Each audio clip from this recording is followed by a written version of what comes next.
आखिरकार एक लंबे इंतजार के बाद चुनावी बिगुल की शुरुआत हो चुकी है। नगर निकाय चुनाव को लेकर कोटपूतली बहरोड जिले में वार्ड आरक्षण की लॉटरी प्रक्रिया आज शुरू हुई। कोटपूतली कलेक्टर कार्यालय में कलेक्टर अपर्णा गुप्ता और एडीएम ओम प्रकाश सारण की मौजूदगी में वार्डों के आरक्षण की लॉटरी निकाली गई। पारदर्शिता के लिए विद्यालय की 2 नन्ही बालिकाओं से लॉटरी की पर्चियां निकलवाई गई। आरक्षण प्रक्रिया के दौरान कई जनप्रतिनिधियों ने आपत्तियां भी दर्ज करवाई। पूर्व चेयरमैन प्रकाश सैनी ने ओबीसी वर्ग के आरक्षण को लेकर सवाल उठाते हुए आपत्ति दर्ज करवाई। उनका कहना था कि ओबीसी आबादी की संख्या के हिसाब से आरक्षित सीटें उन्हें नहीं दी गई है। वहीं विराटनगर नगरपालिका के वार्डों की आरक्षण लिस्ट के दौरान उस समय स्थिति असहज हो गई जब लॉटरी के लिए पर्चियां कम पड़ गई। पर्चियां कम होने के कारण लॉटरी प्रक्रिया को बीच में ही रोकना पड़ा। इसको लेकर मौके पर मौजूद जनप्रतिनिधियों में नाराजगी देखने को मिली। मामले को लेकर कलेक्टर अपर्णा गुप्ता ने इसे मानवीय भूल बताया। उन्होंने कहा कि पर्चियां कम पड़ गई थी, जिसके बाद दोबारा पर्चियां मंगवाकर लॉटरी प्रक्रिया नियमानुसार आगे बढ़ाई। वहीं कोटपूतली बहरोड जिले में कोटपूतली और बहरोड नगर परिषद हैं और बानसूर, बरडोद, मांडन, नारायणपुर, नीमराना, पावटा, प्रागपुरा और विराटनगर नगर पालिकाएं हैं। कोटपूतली नगर परिषद के आंकड़ों की बात करें तो यहाँ कुल वार्ड 60 हैं और पुरुष मतदाताओं की संख्या करीब 50,000 और महिला मतदाताओं की संख्या करीब 45,000 है। वहीं कुल मतदान केंद्र करीब 102 हैं। पहले यहाँ कोटपूतली का बोर्ड बना था, जहाँ सभापति पुष्पा सैनी थी, लेकिन अब की बार समीकरण कुछ अलग हैं। भाजपा और कांग्रेस दोनों ही दलों में खींचतान अब की बार देखने को मिलेगी। अब देखना ये होगा कि कांग्रेस बाजी मारती है या भाजपा इस बार अपना वार्ड बनाने में कामयाब हो पाती है। अभी फिलहाल समीकरण किसके पक्ष में बैठेंगे ये आने वाला समय ही बता पाएगा। देखिए, जो उनके नियम बनाए गए हैं वो एक्ट के मुताबिक नहीं बनाए गए। पूरे राजस्थान की निकायों के अध्यक्ष की, चेयरमैन की, सभापति की और महापौर की जो लॉटरी निकाली गई राज्य स्तरीय लेवल पर रवि जैन साहब के द्वारा, उसमें सेंसस 2011 के आधार पर निकाली गई थी। उसमें आम चुनाव 2015, 2020 आम चुनाव हो चुके हैं। चूँकि 2021 में हमारी जनगणना नहीं हुई, उसमें 15 और 2020 में जो निकाय अध्यक्ष, सभापति और महापौर एसटी, एससी, ओबीसी जो रिजर्व हो चुके थे उनको उन्होंने बाहर कर दिया था।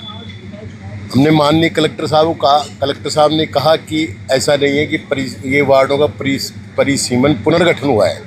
मैंने ऑब्जर्वेशन किया, मैडम ये की स्थिति प्रत्येक नगर पालिका, नगर निगम और नगर परिषदों का पुनर्गठन हुआ है।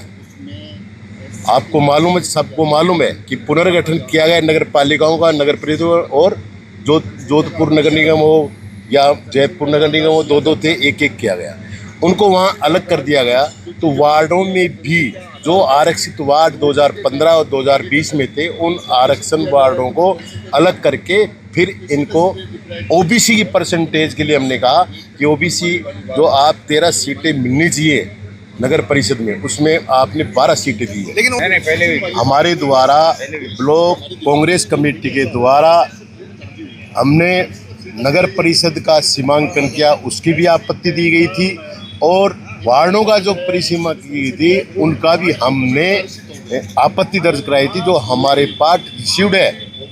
कलेक्टर ऑफिस से रिसीव्ड लिए हमने, वो रिसीव्ड हमारे पास है आज भी। बार बार कह रहा हूँ कि आप SC ST की जनसंख्या आपने 2011 पे पकड़ी है, और ओबीसी आयोग जो कि अब रिपोर्ट दी है 15 साल बाद, ओबीसी के आंकड़े कम है अब अधिक है। हमें वार्ड वाइज, निकाय वाइज हमें ये बताया जाए कि हमारी ओबीसी परसेंटेज कितनी है। पहले 2011 के में 52% ओबीसी थी। हम मानते हैं 1-2% घट गई होगी, लेकिन हम 50% थोड़ी मांग रहे हैं। हमारे 21% कॉन्स्टिट्यूशन में प्रावधान है, संविधान में प्रावधान है, और म्यूनसिपल एक्ट राजस्थान में प्रावधान है 21% आरक्षण दिया जाए। 21% से 13 सीटें बनती हैं, वो नहीं दिए 12 सीट, 1 सीट। पूरे देश में ये है, भारतीय जनता पार्टी की ये मनमानी तरीके से कर रहे हैं। सरकार डर रही है, पहले सीधा चुनाव कराने के लिए ये इनकी ज़मीन खिसक चुकी है, कभी सीधे चुनाव कभी पार्षदों द्वारा। ये जो चुनाव है हाई कोर्ट के डंडे से करा रही है सरकार, नहीं कि एक्ट के मुताबिक करा रही है। वो जब डंडा लगा जब चुनाव कराने की तैयार हुई। और ओबीसी के आंकड़े, आप ये बात बताइए, ओबीसी वर्ग कितनी 92 जातियां हैं, जिसमें उपजातियां भी हैं। आप एक हफ्ते में सर्वे कर सकते हो, जनगणना भी आप एक हफ्ते में कर सकते हो, फिर 2 साल क्यों लगाते हैं? जनगणना ये मनगढ़ंत आंकड़े इनके पास। ओबीसी का कोटा खा रहे हैं। SC/ST जो रिजर्व हो चुके, कई वार्ड ऐसे हैं जहां 15 में भी रिजर्व थे, 2010 में भी थे और 2020 में भी थे, वही पुनः SC/ST आ रहे हैं। ये गलत है। वो सामान्य वर्ग के हितों पर कुठाराघात है, लोकतंत्र की हत्या है। वो चुनाव लड़ ही नहीं सकते, ऐसे तो जनरल कान लगी है। बिल्कुल। देखिए, अभी बहरोड से आए हैं एक महानुभाव, उनके वार्ड में ओनली 12 वोट हैं, पूरे वार्ड में 12 वोट हैं SC के, और उसको SC बना दिया, जबकि जनरल का वार्ड है। दूसरे वार्ड की जनसंख्या को इस वार्ड में लगा दिया और इस वार्ड की जनसंख्या दूसरे में लगा दी। तो ये सारा घपला कर रखा है। ये चुनाव जो करवा रहे हैं ना, हम इससे संतुष्ट नहीं हैं। हमने कलेक्टर महोदय को भी कहा अंदर कि हम मैडम आपके जो कार्रवाई कर रहे हो इससे संतुष्ट नहीं है, हमने ऑब्जेक्शन लगाया है।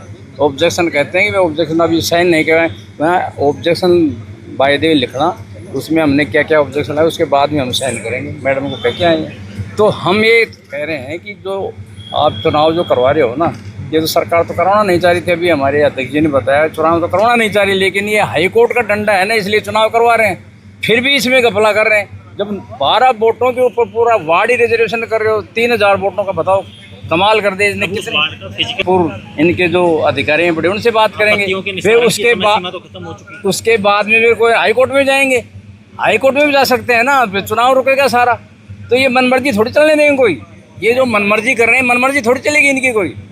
जनता के हित में है काम, जो जनता के हित में करेंगे हम, तो जनता के जो है नहीं है, इसलिए उनके हम तो जाएंगे। एक बहुत ही बड़ा जो आपके सामने दिखने को मिला है, और इसको आप कितना दिखा पाते हो वो आपकी मर्जी है, लेकिन विराटनगर की लॉटरी जिसमें 25 वार्ड हैं और जिसमें 10 वार्डों की लॉटरी गायब मिली है, जो आधे घंटे तक एक अफरा तफरी का माहौल रहा है और उसको मानवीय भूल ये लोग बता रहे हैं, स्पष्ट है। क्योंकि इस चीज़ को मानवीय भूल बताया जाता है। ये कलेक्टर महोदय के यहाँ लॉटरी हुई है, ये कोई भैंसों के बाड़े में नहीं हुआ है, या पूरे जो ज़िले के सिस्टम जहाँ है, जहाँ कलेक्टर बैठते हैं, जहाँ सारी पूरी व्यवस्थाएं हैं, जहाँ सारे हमारे चैनल मीडिया के लोग हैं, उनके सामने आधे घंटे तक पर्चियाँ नहीं है। फिर काहे की लॉटरी कर रहे हैं आप, काहे की लॉटरी निकाल रहे हो आप? और उसको पूछा गया है तो उसमें मानवीय भूल है, तो ये गलत है जानबूझ करके। तो स्पष्ट किसी तरीके का कोई है ना, स्पष्ट जनता को निर्णय नहीं दिख रहा है। पूरी विरोध आपत्तियां हैं वो दर्ज करवाई गई है। इस बार कोटपूतली नगर परिषद का चुनाव अलग होने वाला है, क्योंकि परिसीमन के बाद कुल 60 वार्ड हो गए हैं और करीब 50,000 पुरुष मतदाता और करीब 45,000 महिला मतदाताओं की संख्या बताई जा रही है।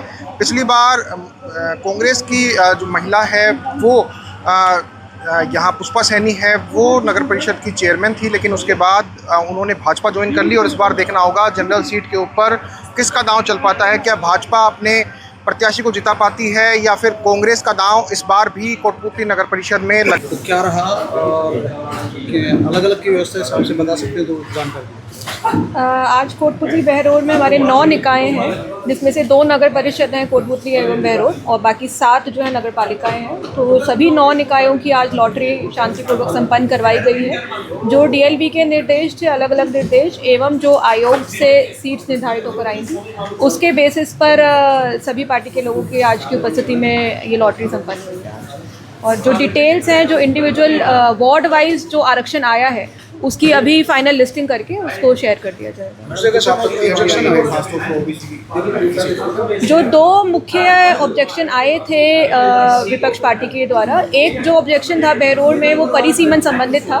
तो उसमें यही है कि परिसीमन के टाइम पे सारे ऑब्जेक्शन वगैरह लिए गए थे, और परिसीमन संबंधित जो भी बातें हैं वो आज लॉटरी के टाइम पे डिस्कस नहीं हो सकती। परिसीमन संबंधित उनका ऑब्जेक्शन था कि पॉपुलेशन जो है वो एक पर्टिकुलर वार्ड में, उनका ये कहना था कि उतनी ऐसी पॉपुलेशन नहीं है, पर ये फाइनल परिसीमन के दौरान हो चुका है। जो दूसरा ऑब्जेक्शन एक आया था OBC की उसको लेकर परसेंटेज को लेकर कोटपूतली नगर परिषद में, उसमें जो आयोग ने जो परसेंटेजेस निर्धारित की हैं उस परसेंटेज के बेसिस पर डीएलबी ने फाइनल जो सीटें हैं वो निर्धारित की हैं। तो जो आयोग द्वारा निर्धारित परसेंटेज है उसको फॉलो किया जाएगा।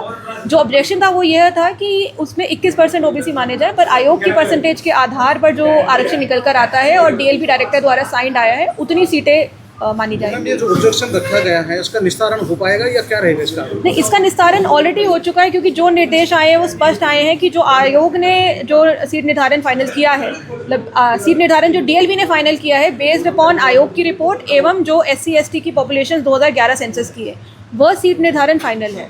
तो यह इस वजह से ये दोनों ऑब्जेक्शंस निस्तारित हो जाती है। ये कहना था कि हमने आपत्तियां पहले हमने दे दी थी, इसकी सुनवाई हमारी नहीं। नहीं, सुनवाई जो है वो उस टाइम में सुनवाई के उपरांत परिसीमन फाइनल किया गया था। सुनवाई का टाइम दिया गया था परिसीमन के दौरान और उसके बाद फाइनल किया गया था। जो आपत्ति दी गई है वो परिसीमन खत्म होने के उपरांत 2 महीने बाद दी गई है। जो उनकी आपत्ति की गई इसका हम फिजिकल वेरिफिकेशन करवाएंगे क्या? नहीं, आज की डेट में फिजिकल वेरिफिकेशन कराना मुमकिन नहीं है, क्योंकि परिसीमन समाप्त हो चुका है। जिस टाइम पे परिसीमन हुआ था उस टाइम में सभी ऑब्जेक्शंस को लेके फाइनल स्टेट के द्वारा परिसीमन किया गया था। सभापति में जैसे जनरल सीट है पुरुषों, उसमें महिला भी लड़ सकती है क्या सभापति?